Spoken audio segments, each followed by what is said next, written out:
Good afternoon and welcome to another Freelance Mum class assembly. I'm so sorry that it's a little bit later than usual. I blame Helen Jewell. She made me swim in the Clevedon Marina. It's all her fault. She's only been working at me to do it for the last 2 years or so. So it's about time she got her own way and it was absolutely brilliant. So thank you so much to fellow freelance mum Helen Jewell for getting me to finally swim in the Clevedon Lake Marina. It was absolutely amazing. Really, truly it was. I think it might become a regular occurrence. But anyway, it's not about me, it's about you, and it's about shining the lights on the mothership and fellow freelance mums. We've got another brilliant class assembly coming up. We'll be taking a look at our Freelance Mum Star of the Week. We've also got a brilliant podcast.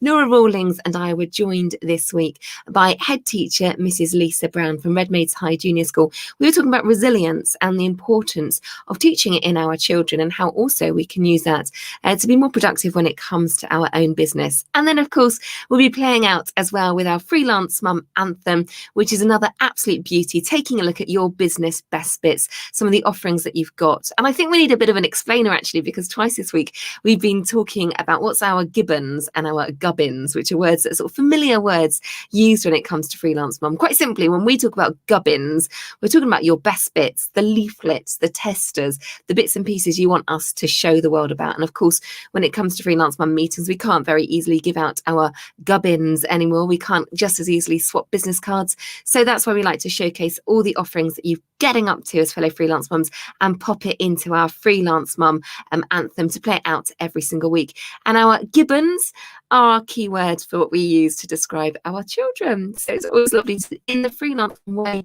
to show the golden moments that showcase all the best bits that are taking place in your home, at the heart of your business and at the heart of the things that you love. So that's gibbons and gubbins.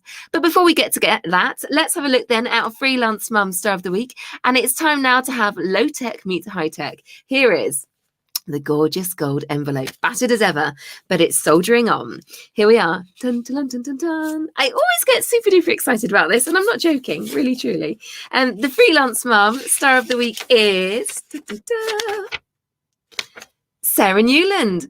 Congratulations to you, Sarah. We think you are super duper ace. Really, truly, we do. We always love you. In fact, it was only about, I don't know, half an hour or so ago, I was reading a lovely newsletter from you that had just popped into my inbox. And I thought it was a really catchy title as well. I really, truly did. But these are the reasons why we think you are our Freelance Mum Star of the Week. You started Sunday with woodland walks and you were already looking forward to our net walk later in the week as well. And you were asking people to come and follow you on Keyboard Smash. And why not? Because you're blooming awesome. And one of the things that you said that you're going to do this week was hook up with Charlie McCall when it came to Pilates class. And we love seeing fellow freelance mum collaborations. And it's so nice when people are just helping people and connect each other. You were there, of course, when it came to our net walk on Tuesday. And Evie was just gorgeous. She stole the limelight, but she didn't take it completely from you. You were giving us your pearls of wisdom when it came to 5 minutes with. Wednesday, we always ask, are you jumping or grumping? And you were feeling a little bit grumpy when it came to Wednesday.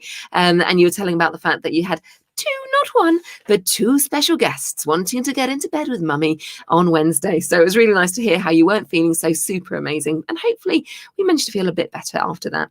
Thursday, you were sharing some really great business tips as well when it comes to business chaos. I'm going to read this. To running like clockwork, download. And there's some really good videos as well. If you want to check them out, you can check them out on Keyboard Smash. And Friday, well, Sarah, I hope that you're watching this in person right now because it's a child-free day. And you said that you bumped into some friends at Portishead. You've had an impromptu coffee and it's your son's birthday. Oh my goodness, how did William get to be 4? How did that happen? Can somebody tell me? So here we go, Sarah. Here is the low-tech version of your gorgeous, slightly water-splattered star. And here, because I think it's only fit and proper that everyone should have a certificate, here is your certificate, Sarah, which says that Sarah Newland has successfully completed the mother of all juggling acts and has hereby qualified as our Freelance Mum Star of the Week. So well done to you, Sarah. We think you are ace and are well and truly very, very worthy of being our Freelance Mum Star of the Week. And we cannot wait to have your focus question for the Tuesday takeover and see what you can get us all thinking about when it comes to Tuesday. Right then, let's see if we can share with you our Freelance Mum podcast this week.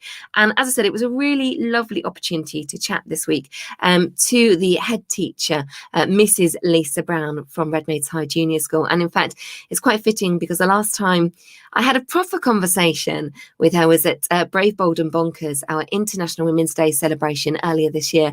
It was just before the impending lockdown. We kind of knew life was changing, but we weren't quite sure how. And it's always inspiring to hear her speak. And it was even more inspiring and rather fitting to catch up with her now, the other side of lockdown. So we'll see if we can share this.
School is about the children skipping down the corridors, children laughing, interaction, communication is key. So really miss them. And in fact, yesterday we had all the girls in. They come back today, fortunately, everyone's here. But we've also the parents. I miss the parents actually, because normally we're a very open door school. The parents come in with the children in the morning, they see them in the classrooms, they communicate with them. But we're actually having to say, please could you stay outside of the school? So that's different as well. So even though there's a buzz of the children, we don't have the buzz of the parents, and that feels a little bit different as well. But everyone's been very respectful and... I'm so sorry. I'm being told that very unfortunately, you're not getting any sound or audio when it comes to the podcast, which is obviously a little bit... Oh no! It was there. It was there after all. Right. Well, let's start from the very beginning. I think that's really the best way to start. So let's hop over here. Bear with me. Following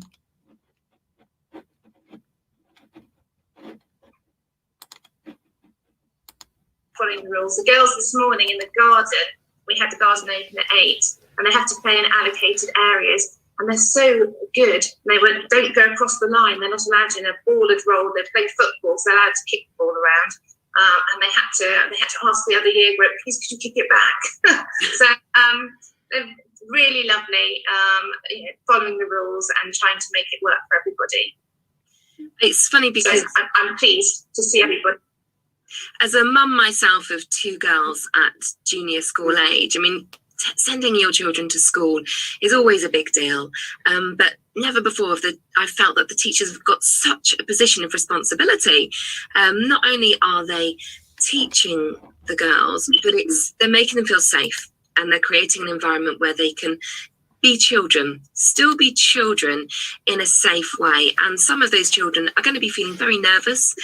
We've all had a different experience during lockdown, and it's creating that environment where they can flourish, they can feel confident. It sounds like you're doing that in so many lovely ways at Redmaids, like you say, in football, kicking that ball backwards and forwards. How are you able to do that in the classroom as well? fortunate in the junior age group. Really, the government guidance is that the children within their year group bubbles can interact and share resources. And so it's slightly different. The desks have to be in lines and forward facing. It's a bit old fashioned, really, in the way perhaps it used to be. But the girls quite like that because it's novelty, isn't it? Something quite different. And so the setup of the classroom is slightly different. But to be honest with you, good teaching is about the charisma of the teacher. It's about dynamics in the classroom. It's about questioning. You can bring fun in very easily with what you're doing. So it's quite normal, actually, when you're teaching a lesson, which is great and really good. We can't swim. That's one thing we can't do this morning. So year 3 should be swimming this morning. So they're doing a carousel of activities. They're having a basic orienteering lesson in the playground, but it's being made fun with countries. We're doing a bit of languages with them as well. So we're just doing some different activities that perhaps will enhance them in different ways for the moment before we can get them back into the pool and swimming. So it's being imaginative and creative, really, with what you're offering. Can I ask, I wonder what sort of things you might be looking out for, or parents are looking out for as well. Possibly some of these issues have arisen during lockdown, but I'm thinking, there'll be several things. It could be anxiety, it could be things around body image. I don't know, you tell me, but for the age group that you're with, I know your ear will be, attuned to making sure that everyone is okay and spotting signs they might not be. And I think parents want to learn how to spot any signs of potential things as well. So could you share with us a little on that? Well, that's our duty of care at all times, safeguarding children. And safeguarding children is very much about their mental health and their well-being as much as it is their physical being. And usually they're all intertwined, to be fair. You can't really put something in one category because it's usually a number of things that contribute. It is about knowing the children, building relationships. It's all about communication. It's being observant and with the girls. And I think we're pretty good. We've got quite a lot of good support staff as well who nurture the girls. We've got smaller classes so that we know them very well. But really we're looking for perhaps changes in behaviour and how they're presenting themselves. It's just noticing that one girl this morning came in and she looked a bit glum, and I said, "Oh, what's the matter?" And she'd forgotten a pencil case, and of course at the moment they're not allowed to share resources. And it's just picking up on that clue. And I said straight away, I said, "Oh, don't worry about it. We'll find you a pencil for the day, and it'll just be quarantined for the next 72 hours." And then she relaxed and she smiled and she was off into school. But it's picking up on all the little things that perhaps you haven't noticed prior to that because they've been at home. Maybe they're not as social as they were before. So we'll just be looking, talking. We have scheduled lessons of PSHE where we'll be talking about things. We'll be talking about how they feel, which is really good to try and verbalise things. But it's also looking at what's not said. So non-verbal communication. So it's a whole toolkit, really. As a parent, I think the best advice that I could offer is to try and keep communication open all the way through, even when it's quite tricky in teenage years. I have 2 very much older children, but enabling them to just be able to talk and tell you anything. Sometimes it's too much information, I have to say, but it's have that communication channel open, that they feel that they can tell you things is really very important. But we are very mindful coming back in that there will be some children whose experience of lockdown the time that we were obviously not in school will not have been as good as others. And so they're coming back perhaps to a safe place here as well. I was having a look this morning about resilience, and I was trying to find a definition of resilience or something nice that kind of summed up. I'm afraid. Okay, let me know if you. You repeat, sorry. That's fine.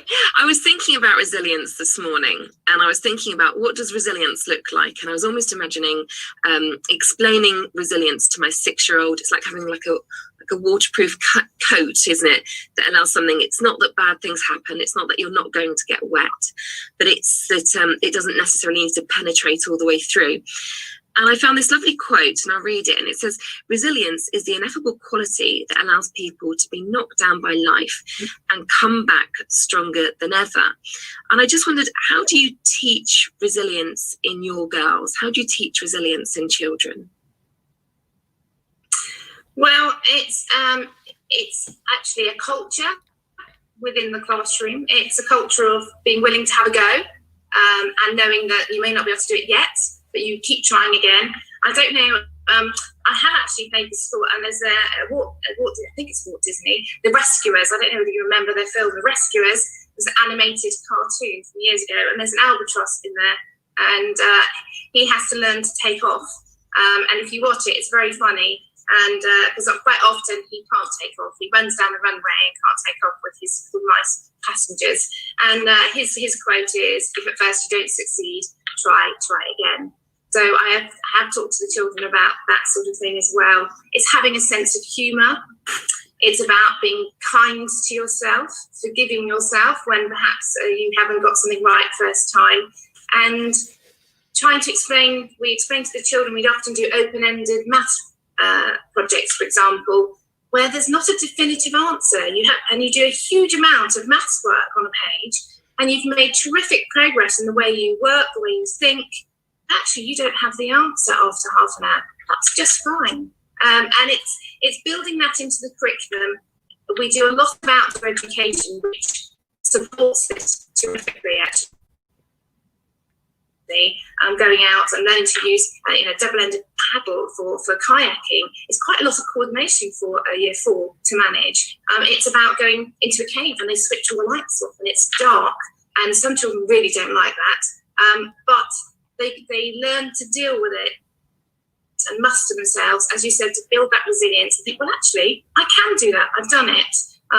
I've done the same myself, and it's good to learn as an adult, actually, to understand how the children feel. So later years, I went back to learn the piano, so that reminded me I really did need to practice. My husband's taken me out mountain biking many times, and to start with, I have to confess, I felt physically sick when we used to go, but now I can do it. I'm still the one at the back, always at the back, and take my time. But and I'm never going to be on the red ones. But I do actually enjoy it. I love being out in the forest, in the woods. So it's good as an adult actually to put yourselves in those feelings of feeling outside of your own comfort zone. It's very easy to stay in your comfort zone as an adult. So it's a salient reminder to remember how that feels for a child. I can remember studying as well later on, and having your work given back to you, and that feeling of what's mine going to be compared to it. So it's understanding and having empathy for how the child feels in the classroom is really very important as a teacher and as a parent as well, actually. It's really important to have that. I know, I was listening carefully. I don't think I heard you use the word fail or the word failure. And I think that's really interesting, because when I was at school, it was certainly, you either passed or you failed. You were either at the top or you weren't. And actually, it can stop you from trying stuff that you have no idea if you'd excel at any of that, because you're scared you're going to fail or you weren't the best at it. And I think that's really interesting that you didn't say that. You said yet instead. You can't do it yet. But building in the hope that you will be able to if you try it. Yes, yeah. It is about trying and building your skill set. And you will find things that you have strengths at, absolutely. But we've all got weaknesses, myself included. Everyone has weaknesses. I have to confess I'm not particularly tidy, but I have a very tidy husband, so it works very well in our house. But so you all have strengths and weaknesses, and I think part of our nurturing is to enable the children to find out what theirs are and then they build their future on that, because you can do whatever you like when you know you have choices, if you can find out your own strengths and weaknesses. Sometimes, sadly, we have to work harder at our weaknesses. So that, again, you have to have a growth mindset to be determined to get over that. It was lovely to hear you talk just now, Lisa, and I was imagining the idea of spending half an hour working on an open-ended maths question and getting to the end, and maths was absolutely not my forte and still isn't, and to still not have the answer. And then I thought, well, actually, as an adult right now, trying to navigate my way through the ever-changing rules to do with social distancing and meeting up and what it might look like today and what it might look like tomorrow, actually that can be very much applied to how we are currently navigating our way through life. There's not necessarily always a one-size-fits-all answer, but it's about looking at the permutations and taking the learnings. So yes, you make me feel better already that I haven't got an exact fit answer. It doesn't always need to be an answer. There doesn't always need to be that 2 and 2 make 4. Yes. No, definitely doesn't. Certainly not with, we've obviously put all our plans together and you visualise what's going to happen. And it wasn't, most of it was perfectly smooth yesterday, but there's still a few things that we can tweak, and that goes on throughout whatever you're doing. You're constantly learning as adults and moving on, and as we're doing things, and so you should always be moving things forward, whether it's a business, isn't it, whether it's the children in the classroom, the way that we're teaching, what we're using. You're constantly tweaking and improving and responding to the girls, what their interests are, what their learning has been today. So you're moving things on all the time, and it would be the same as a parent, obviously, as well. With you at home, you'll be thinking about where they are now and how to move them forward. So my girls are off, my youngest daughter's off to university, so new stage. So I shall be an empty nester. Gosh, you'll be able to do more mountain biking. Well, yeah, there might be an electric bike in the wings somewhere. I have to try and keep up with Mr. Brown. Good for you. Well, I think just the one theme that has run through, and you gave a brilliant, not a list, but you shared loads of advice actually in what you said over the last sort of 5 minutes of ways that we can support our children. I just think that open-mindedness, that growth mindset that you mentioned, to encouraging children and for us as parents and educators and business owners is just, invaluable for all of us, and something I actually wish I knew about when I was at school, rather than thinking you either, did it well or you didn't, and that was it. Kind of the full stop was put there when you're aged 8, 9, 10, whatever it might have been. So thank you. And, good luck with whatever comes our way over the next few months with the school and the girls, and also, with your own children flying the nest as well. And heading off to university. It's been really good to speak to you, Lisa. Thank you. Yeah, thank you very much for taking the time to join us this morning. I think we all had a good lesson in resilience before we even started this meeting, to be fair, with the technical challenges before us. So thank you. All right, well, we got there. Thank you very much to you both too. So there we go. That was us catching up there with their head teacher, Lisa Brown, earlier this week. And isn't it ironic? I think we had all sorts of technical issues at the beginning, both when we were recording it and again today when we were playing it out. So the irony of talking about resilience. That is almost it from me today on another week's class assembly. Just to remind you, of course, you can always join us at Freelance Mum, free for 30 days. We have our coffee morning every single Wednesday morning. You can join us on Zoom there. And you also get access then to the Mothership, which is our online community. It's absolutely awesome. You will love it there. Lots of experts, lots of support, lots of business advice and guidance as well. It is the place to go as a freelance mum. Plus, of course, we have our monthly networking meetings as well, where we can, they're face to face, and if they're not, then of course we meet on Zoom. But there's lots of love for you whichever way you want to come and join us. So before I love you and leave you for another week and hand you into the weekend, let's play it out now with another brilliant Freelance Mum class assembly.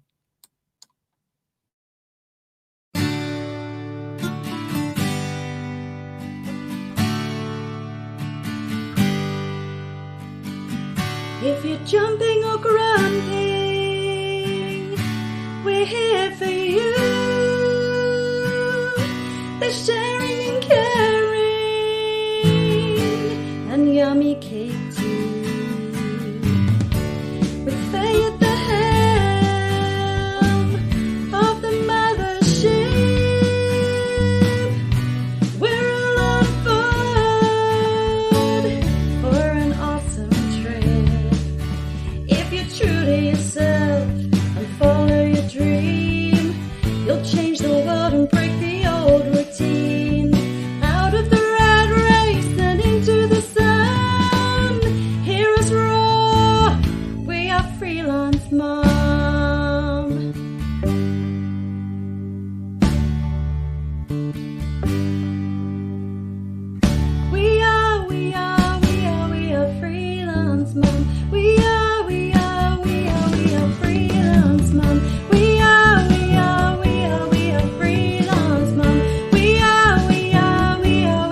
follow my dream. She's brave and clever, shines like a sun.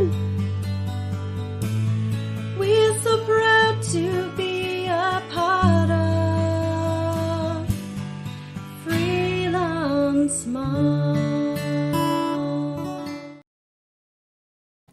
There we go. I hope you enjoyed that. I always love seeing all of your golden moments and business offerings as well. And don't forget, if you'd like to have your gibbons and gubbins included in the Freelance Mum Anthem, you can always message those to Claire.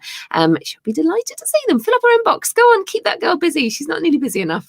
And we'll make sure that we'll include them in next week's class assembly. That's pretty much it from me. So have a lovely weekend and can't wait to see you next week. Bye.